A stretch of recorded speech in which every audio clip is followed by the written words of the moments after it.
आओ। एक बड़ी दूरबीन के माध्यम से देखने पर तो छोटे से कण के रूप में दिखाई दोगी। ऐसा लगता है कि तुम बहुत दूर चली गई। मेरे करीब आओ प्लीज। देखो रात कितनी खूबसूरत है।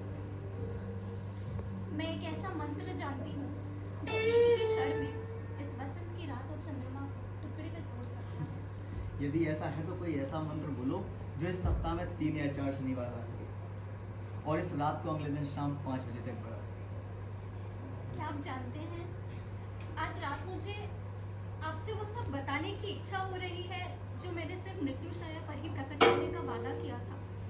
ऐसा लगता है आज रात आप जो भी सजा देंगे मैं सब सह सकती हूँ।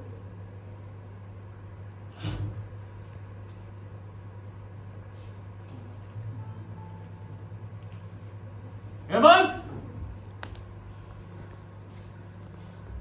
हेमंत! जी पिताजी। अपनी पत्नी को घर से बाहर निकालो।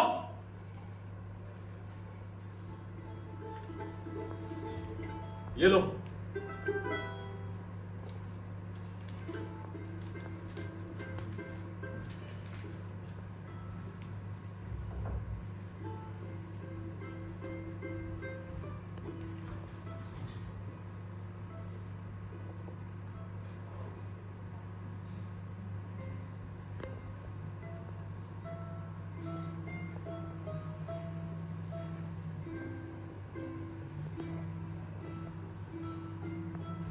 क्या ये सच है?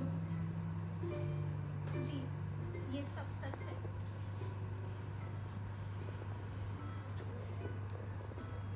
आपने हमें पहले क्यों नहीं बताया? मैंने आपसे बहुत बार कहने की कोशिश की पर मैं हर बार असफल रही। मैं जानती हूँ मैं ही एक मनहूस औरत हूँ। तो अब मुझे सब कुछ सच सच बताओ।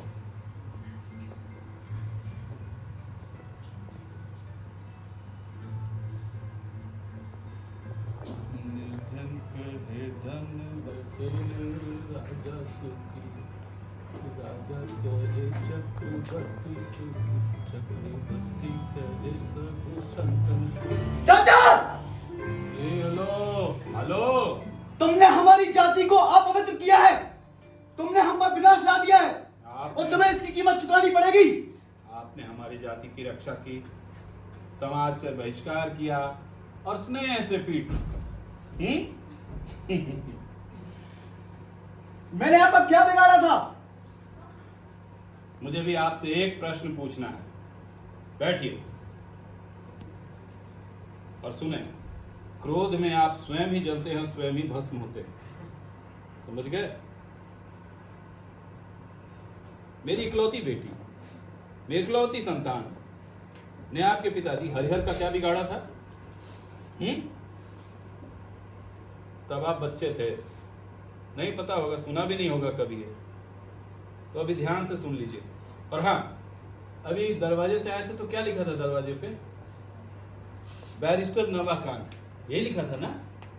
ये मेरा दामाद है। इसने क्या किया ना कि मेरी बेटी के सारे गहने चुरा के ब्रिटानिया भाग गया। अब 5 साल के बाद बैरिस्टर की पढ़ाई पूरी करके वापस आ गया। गांव में हंगामा, भरपूर हंगामा, इतना हंगामा को हरिहर गांव का मुखिया होने का दंभ भरते हुए उसने घोषणा कर दी कि नहीं, तुम्हें अपनी बेटी को उस पति के पास वापस नहीं भेजना होगा, और ऐसा किया तो उसे कभी अपनी दहलीज लागने की इजाजत नहीं देनी होगी। मैंने कहा भाई, मैं उसके पांव पे गिर गया। मैंने कहा भाई एक बार बचा लो, लड़के को प्रायश्चित करवा दूंगा, गोबर निकलवा दूंगा, गोमूत्र पिलवा दूंगा, हवन यज्ञ ना, जिद पे बना रहा आपने। फिर मैं क्या करूं? फिर मैंने गांव छोड़ दिया, रिश्तेदार छोड़ दिए, अपनी खेती बाड़ी व्यापार सब छोड़ के यहाँ आके कलकत्ते में बस गया।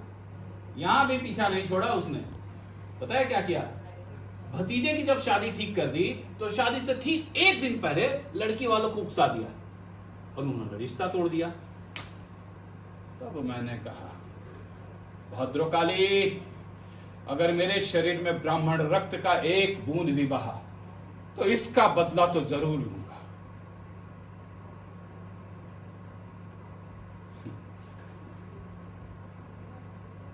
कुछ बिजनेस समझ में आ रहा है? ये हैं?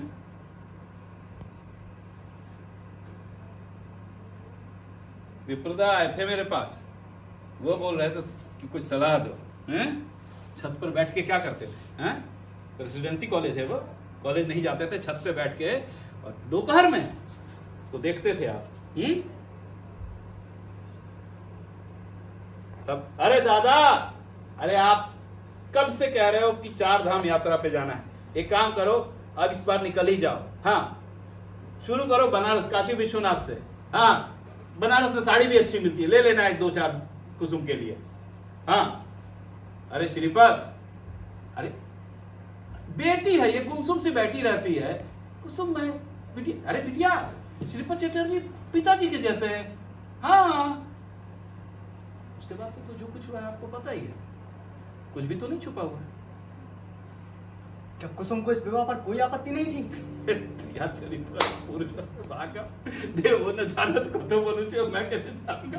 देखो, ये नाना कहती है तो हाँ हाँ होता है, हाँ हाँ कहती है तो नाना होता है। सरगम की तान लगता है? जब उस लड़की को मैंने नए घर में स्थानांतरित किया तो वो थोड़ी पागल सी रहने लगी, विक्षिप्त रहने लगी। और आप जरा, आप कहाँ से उसका नए घर का पता ले लिए? प्रेसिडेंसी कॉलेज इधर तो नहीं था, श्रीपद के घर के सामने तो कहीं मुझे प्रेसिडेंसी कॉलेज नहीं दिखता था। ये क्या था? एक खिड़की पे आप आके बैठ के वहां देखते थे, बंद रहती थी। वहां क्या है? एक छोटा सा पीपल का पौधा है, टूटा फूटा, एक छिपकली वगैरह, यही सब कीड़े पकड़े ना। है? और क्या?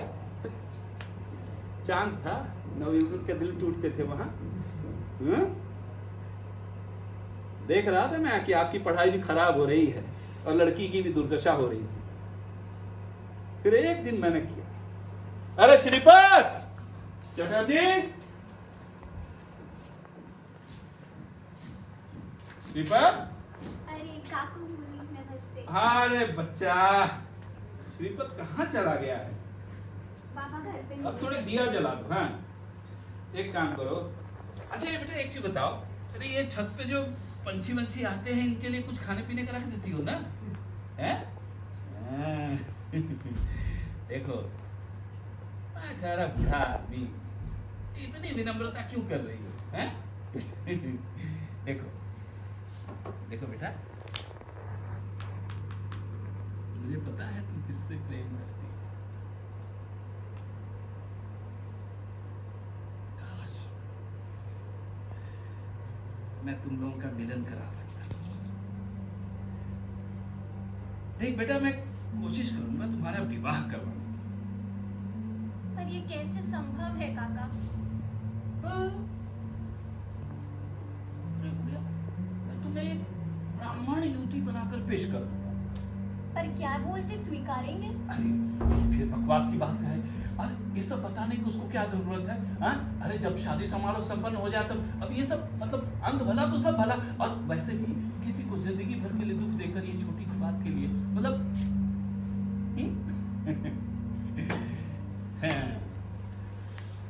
तो साहब, श्रीपद को फिर मैंने आपके पास भेजा विवाह का प्रस्ताव लेके। आप तो चट मंगनी पट गया, तुरंत राजी हो गए हैं?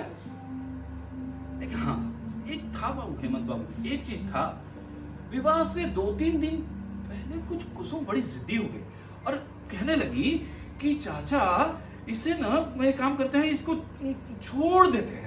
मतलब कि ऐसे करते हैं कि छोड़ दीजिए काका। अरे मूर्ख लड़की, पागल है क्या? अब सब कुछ ठीक हो गया तो कैसा होगा ये? आप अफवाह फैला दीजिए कि मैं मर गई हूँ और भेज दीजिए मुझे कहीं दूर। तो ये कह रही है तो मतलब तुम्हारे कहने का मतलब बेटा कि आपके मृत्यु की खबर मैं उसको दूंगा तो अगले दिन उसके मृत्यु की खबर मुझे आपको देनी पड़ेगी। हाँ, और आपके मृत्यु की खबर शाम तक मुझे मिल जाएगी।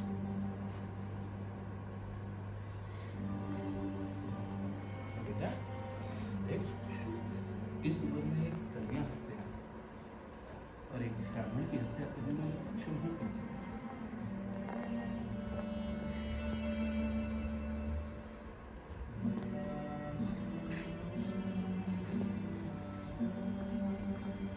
अंततः ये विवाह संपन्न हुआ बाबू। अरे मेरे मेरे सर पर जो एक कर्तव्य का बोझ ये हटा।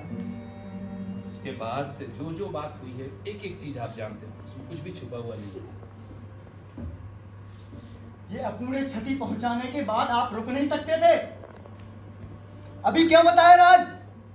देखिए, आपकी छोटी बहन की शादी ठीक हुई अभी, तब मेरे मन में एक ख्याल आया कि मैंने ब्राह्मण जाति का अपमान किया है। तब तो मैं पिता होने के नाते मेरा वो कर्तव्य था, लेकिन आज तो साक्षात एक ब्राह्मण की जाति खतरे में है और इसे बचाना मेरा कर्तव्य है। सो मैंने उनको पत्र लिखकर ये बताया कि मैं ये साबित करने की स्थिति में हूं कि आपने एक शूद्र की बेटी को ब्याह के घर में लाया। उस लड़की का क्या होगा? उस लड़की का क्या होगा जिसे अब मैं छोड़ दूंगा? आप उसे भोजन और आश्रय देंगे? देखिए, मुझे जो करना था मैंने किया।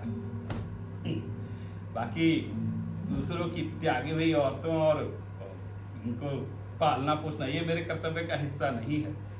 अरे बिटिया, अरे हेमंत बाबू आए हैं, जरा इनके लिए नारियल का दूध और वो पैन होता है ना, पैन खाने के लिए लेकर आओ।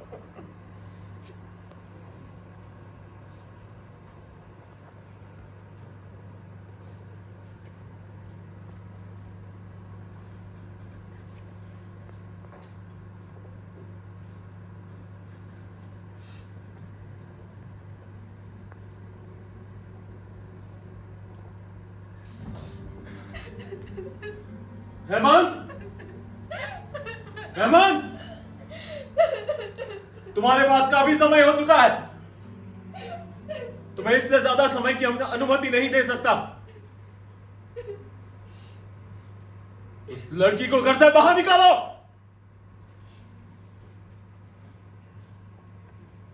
मैं अपनी पत्नी को नहीं त्यागूंगा पिताजी। क्या आपकी जाति चली जाएगी? मुझे जाति की परवाह नहीं है।